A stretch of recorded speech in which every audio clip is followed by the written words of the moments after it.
Coach Ernie Willingham. Coach, I believe this is 24 years as a head coach, 17 at Collinsville, something like that. Am I right? That's close. That sounds good. That sounds good.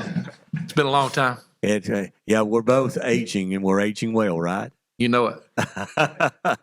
All right. Guys, if you'd introduce themselves, or Coach, you can introduce them, and then some opening comments from you, we'd appreciate it. I'm going to let them introduce themselves, but before I do, these guys, they've been big contributors for 3 years already. They're all going into the 11th grade. These guys are going to be juniors, but every one of them started in some capacity as 8th graders, and have been on the team since 7th graders. So they've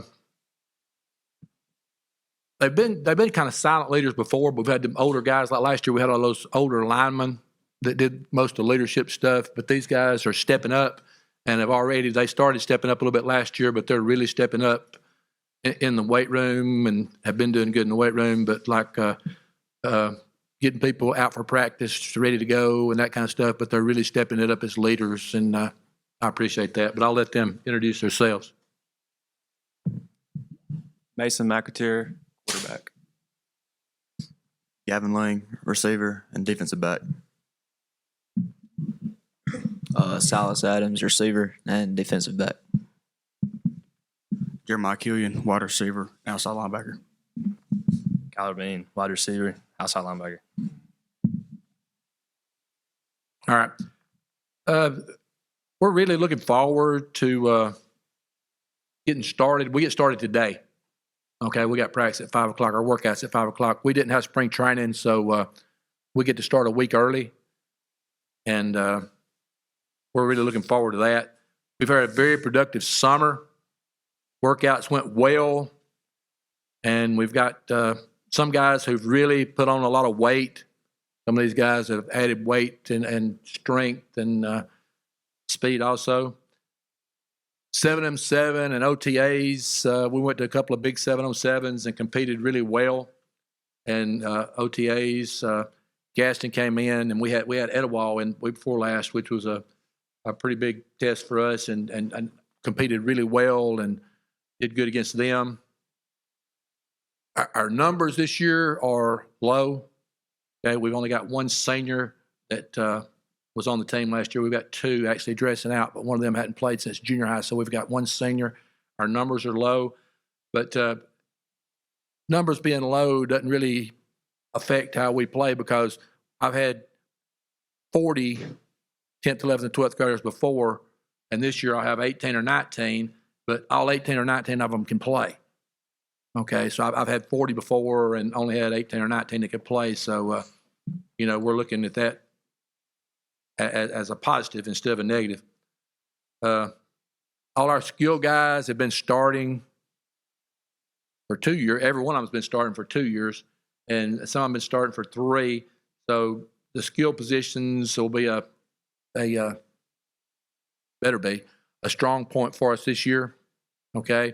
Our linemen, we've only got one returning starting offensive lineman, but we've got 2 or 3 more that rotated in. We don't just play 5. And we've got 2 or 3 more that rotated in, and some young guys moving up. So we're hoping as the year goes on, we get better and better in that area. Defensively, we got to have more people. We got more people returning over there. Okay. And we're pretty athletic and fast on defense, and as we are on offense, and that's got to be an advantage for us. And then our region, everybody knows our region. I follow us around. We're 2A, they're 2A. We're 3A, they're 3A. We're thinking we might go back to 2A next year. They're thinking they might go back to 2A next year. So they just follow us around, and I think Benefield does that crap on purpose. But we like playing them. Okay, it's a challenge for us, and we're not scared. We're not scared to play the good teams, because if we were, we'd be scared every week. Everybody on our schedule is really good, and we know we've got challenges in front of us, and we're looking forward to it. Question? Coach, you mentioned earlier, you got all your skilled guys back, but you lost a lot of those offensive linemen and linemen up front. Could you comment on who are the guys maybe stepping up in those places for you as we get ready for the season?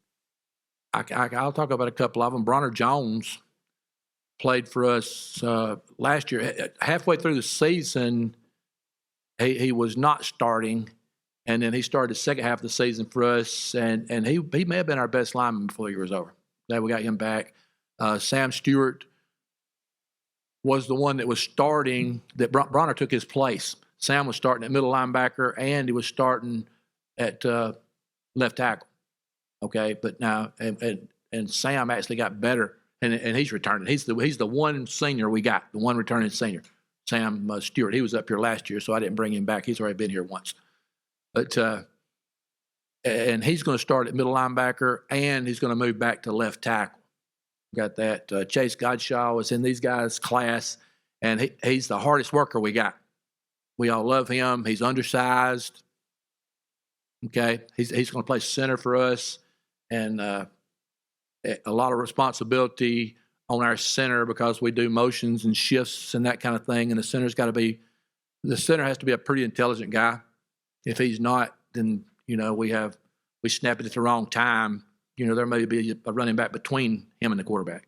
Okay, so he's going to have to really step up for us.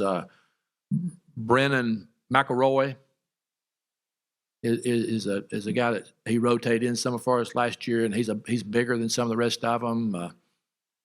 And the others, we're not sure about that. Luis Soto, Guillermo Ortiz. We got 8, 10. We got about 10 that's got a good chance of getting in the rotation. So Tupper's not bare. We got people. We're low in numbers, but like I said, everybody can play. Some and have played in the past. Guys, I know y'all lost a tremendous member in John Morgan, your stat guy. Back in the spring, good friend of mine as well. If y'all will just talk about what his loss means to y'all. I know that he was one of the guys that was on your sideline every week in and week out. Just if you will, just talk about what John meant to y'all. I'll talk about him first if you don't care. Him and his wife Gloria are my friends. Okay, we've been friends. They've been in Collinsville forever. He was the pastor at the Baptist church when I was in high school. Okay, and that's a lot of years ago.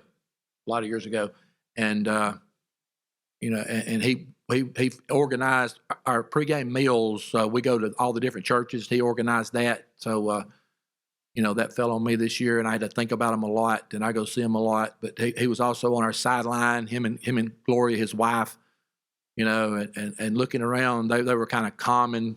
Sometimes I get really excited, and if I start showing out a little bit, and I turn around and see them, they kind of kept me under control. So I'm going to have to do that kind of a little bit on myself this year. But we're going to miss him, and we're going to miss her. And he was our stat guy, okay? And it was really good. He did a super job. I'd go to bed at night about midnight after I watched the film a little bit, and sometime between the time I go to bed at midnight and when I wake up at 6 a.m., my stats show up on my and I know you guys, y'all did too. You'd get an email in the middle of the night. You'd be asleep when you'd get it, but you'd get an email in the middle of the night with as good a stats as any SEC team has. Okay, so we're going to miss him.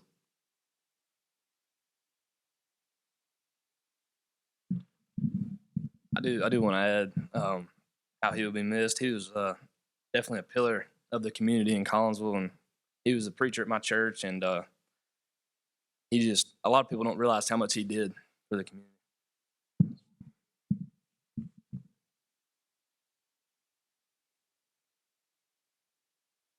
Well, Coach, I want to ask you this, and you talked about offensive line, got a lot of interchangeable parts coming into that. Is that going to change the way y'all are going to do things? Or are you just going to plug them in and do the same things you've been doing, or are you going to have to change things up a little bit until those guys catch up with the skill people? We've got more than one plan, okay? But we're going to plug them in. We're going to plug them in and run our offense, and then we're going to formation and shift and motion some people around a little bit. Okay, and don't be surprised if we've got a couple of H-backs lined up in different places and moving around and doing some things. So It'll change We- things. we- Yeah. a little bit. it'll change the look a little bit. The plays will be the same. The blocking schemes may be a little different. I understand. Well, I want to ask you about this. You commented on 7-on-7s, and you got a lot of work out of that. Does some of the, and I know it helps your skill people, but with having 7-on-7s, 11-on-11s, do you think that helps football teams in the communication part of football? 100%, because it helps when you go to the competitions, because you can't be in the backfield with them. Okay, you're getting the plays in and out and that kind of stuff. But it helps us more than it helps some other people, because we run an offense that we're going to run during the year, and we run the defense that we're going to run then during the year. And a lot of people don't. A lot of people play 5 underneath man and 2 safeties over the top. Play that against me during the year. Okay, we won't throw it once. I'm going to hand it off, and you're not going to stop me once. Okay, so I get mad at them. I get mad at them when they do that, and then they run plays that you can't run. Okay, if it's 4th and 1, they'll put the fullback 1 yard across the line, and they'll move him a yard or 2 to the left and screen off the middle linebacker who don't have to cover that, and they would have 10 linemen between him and them, and they pitch it over there to him. Yes, it helps us because we run our stuff. Okay, we run our whole offensive passing playbook. We run our whole defensive coverage scheme, and so we start practice today, but we've got all our stuff in. Guys, I want to ask you a question. What's it like playing for Coach Willingham, a guy that grew up in Collinsville, a guy that played at Collinsville? I think this is a 3rd stint as head coach at Collinsville. Can y'all comment on what it's like to play for that man? There ain't nothing like it. Coming every day to practice yelling. He's always got something to say about you or something like that, but there ain't nothing like Coach Willingham. He's a great guy, great and even better coach. It's different for sure. I don't think there's another coach like him, especially in DeKalb County. But yeah, he's just, there's nothing like him for sure. It could be 6:30 in the morning, and he'll be singing, doing it, whatever, just energetic. Just helps us get energetic too. I think that helps. The best way to describe him would be a live wire. And I've never had a dull day at practice when Coach Willingham is there. And I love it. Well, I've been around him my whole life, and he hasn't changed one bit. That's a grandson talking there, isn't it? That's him. Guys, I want to ask you another question as we kind of wrap it up, your portion this morning. Team goals for this year's Panthers team, and maybe individual goals for each of you this year. Our team goal is definitely to win a region, and obviously every team's goal should be 15-0, bring home a blue map. But a personal goal for me would be just, be a better leader and be more confident throughout the year and everybody. I think a team goal is just get better every week. And then as a player myself, just get better every week also and be a better leader. I think our team goal should be, bring a region championship back to Collinsville. We ain't did that in a while. And then a personal goal would be just be a better teammate and try to lift everybody up around me.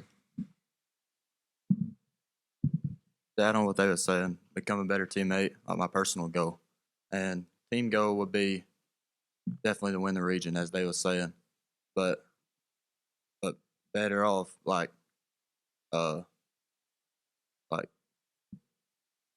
becoming the team we need to be and become the leaders we need to be on and off the field. So that's team goal is just to get better every week, and personal goal is to make everybody else around me better. Coach, one last question before we wrap it up. Tell me what it's like coaching your grandson, who's the quarterback. I try not to make any difference, but he's been he's been around me, you know, obviously all my life, but he used to come out on the field when he was a little kid, and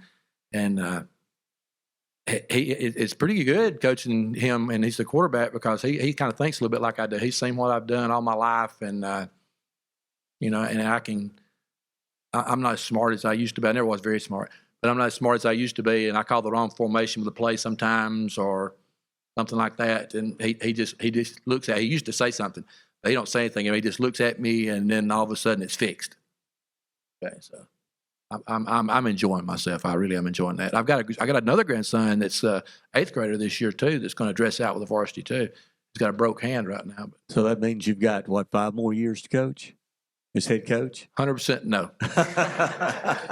All right. Thanks a lot, guys. Collinsville Panthers. Good luck, you guys, this year. Thanks for coming today.